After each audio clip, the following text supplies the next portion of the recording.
Hi, I'm Magiswaran. For our group assignment, we are going to discuss a case study which titled The Killer Takata Airbags. I'm covering question number 1. Consider the characteristics of a family-owned corporation like Takata. What impact does this have on corporate governance in Takata? Discuss how this may have prevented the handling of airbag crisis. So, the poor performance of CEO Shinhei's mother as special advisor on business dealing. CEO holds chairman position in board. The thinking of keep family legacy in business rather than solving the issue. Not given full commitment to a non-family member CEO are the matters prevent the handling of airbag crisis. To supporting this statement, we know that Takezo Takada is a founder of the company. Lately, the company took over by Jushiro Takada, son of Takezo Takada. Later on, the position took over by Shigeshiha Takada, son of Jushiro Takada. The Takada family holding a majority of its share. From the flow, we know that the company is a family-managed corporation. After the raising of case of airbag crisis, the CEO position passed to Stocker. He is a first non-family member took over the higher position in the company. But it was a symbolic action, not functionally happened, because Stocker was not never given full responsibility for management of the company. After 18 months, Takata announced that Shigeshiha would be taking over again the CEO position. Also, Shigeshiha holds CEO and chairman position at the same time. It's called as board duality.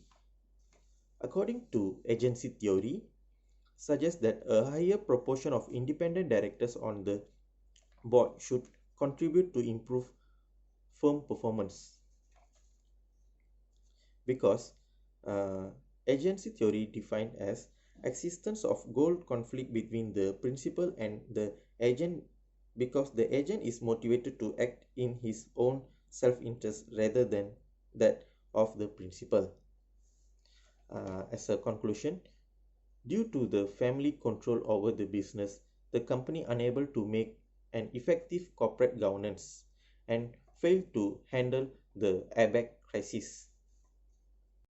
Hi, I'm discussing about the second question, which is Takata adopts the Japanese system of corporate auditors.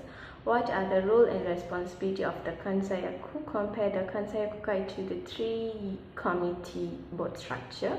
How effective is the Kansayaku in ensuring good corporate governance as compared to the usual three-committee board structure?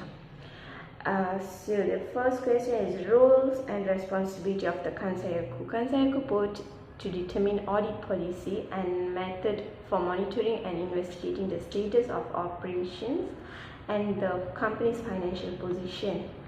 Other than that, they must attend all the board meetings. They have rights to express their opinion on any matter at board meetings, but cannot cast vote in any decision. They must conduct accounting audit as well. They must give their consent with respect to the selection of hiring of the external audit firm and monitor its work. For the second sub-question is compare the Kansayaku to the usual three-committee board structure.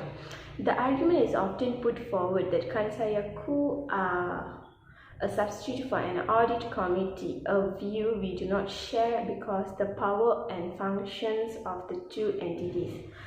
Kansayaku are formally elected by shareholders, usually after being nominated by the company, but they can also be directly nominated by shareholders.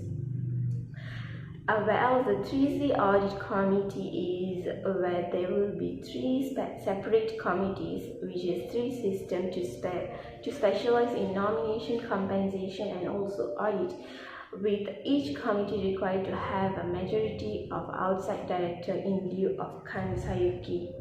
Hello, my name is Kugan. I'm going to discuss about question number 3 for Takata airbags.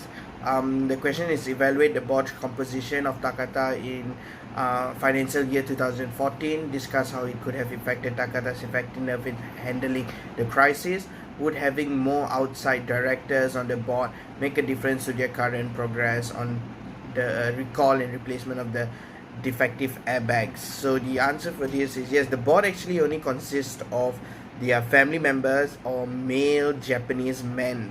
So having a more effective board would be having a more diverse board.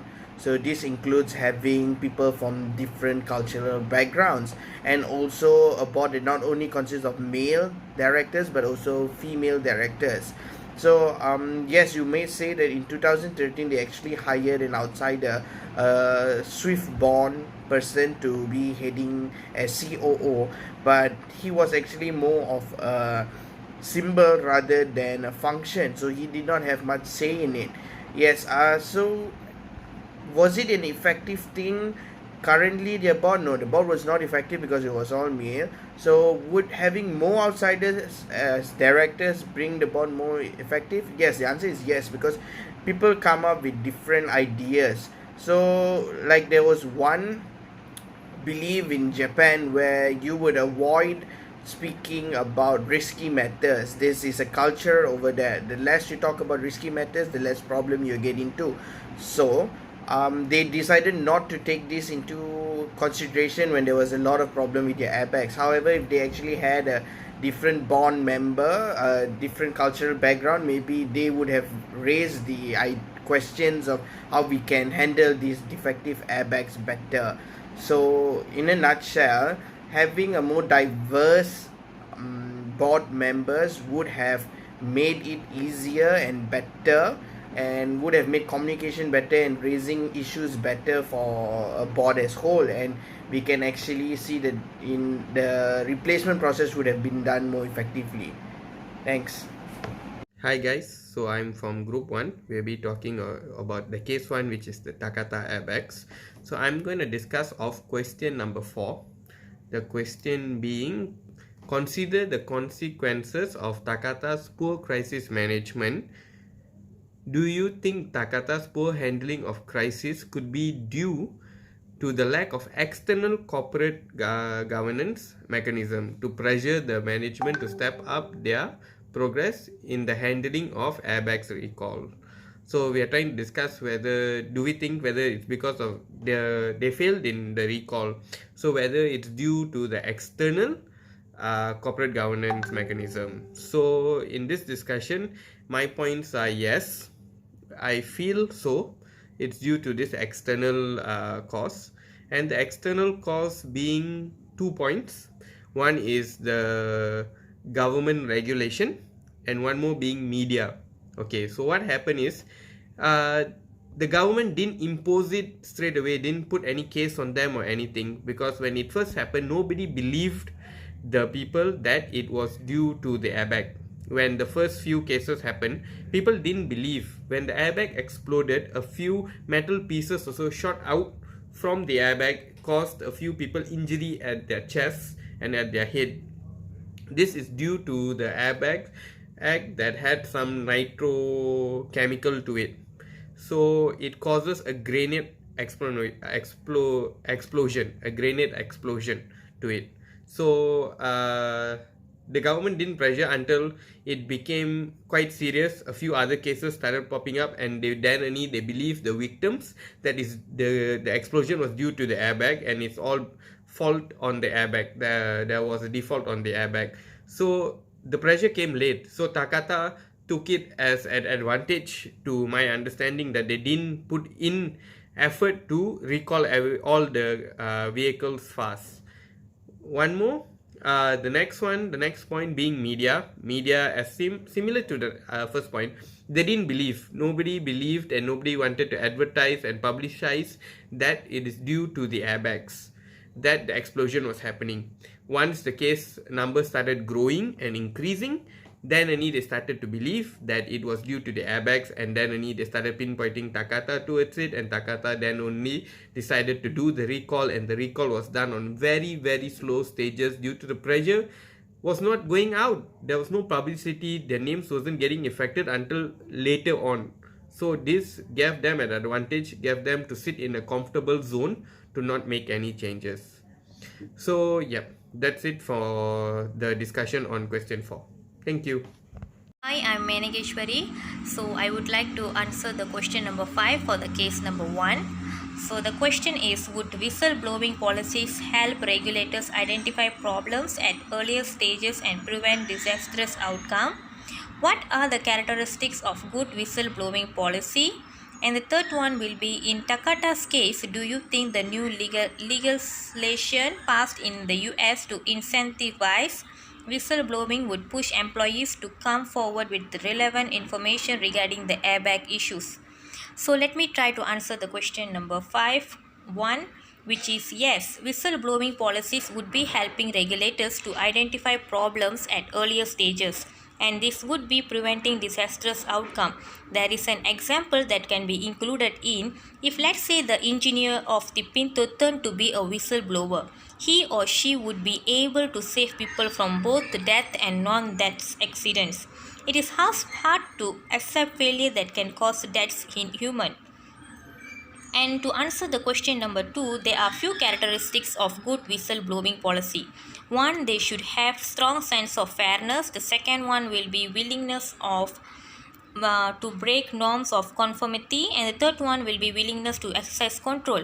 So let me try to explain the strong sense of fairness. So whistleblowers normally should focus on valuing fairness very highly. They should be oftenly get motivated by strong professional values and beliefs. These people should get instilled with strong sense of right and wrong between decision making. So the secondly would be, whistleblowers should have the willingness to break norm of conformity. So normally whistleblowers will normally face bad treatments from their employers or from their co-workers at their job when talking about unfairness. It is not that whistleblowers are not loyal, but their sense of fairness is more than their willingness to do nothing on wrongdoing they have witnessed.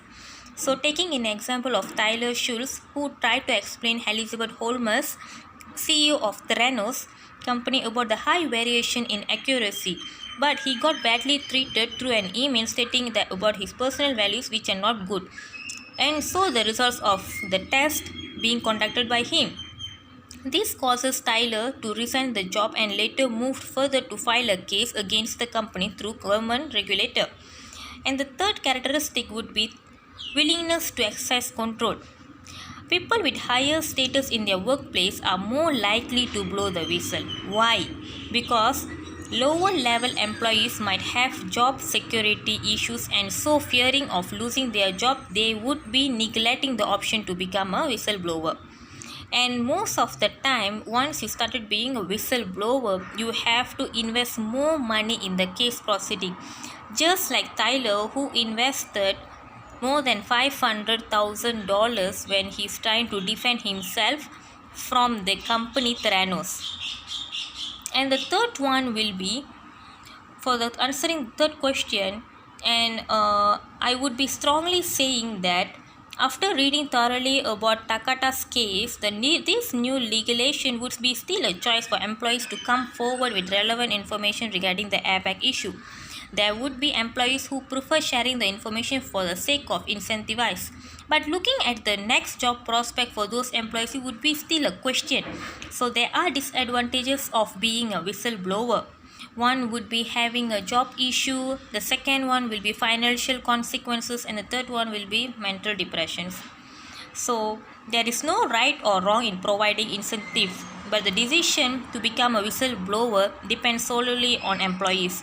They should be able to they should be able to face consequences if they choose to be a whistleblower. So overall, it depends on the employee whether to blow the whistle or not. So thank you, and this is the answer for our question. Thank you.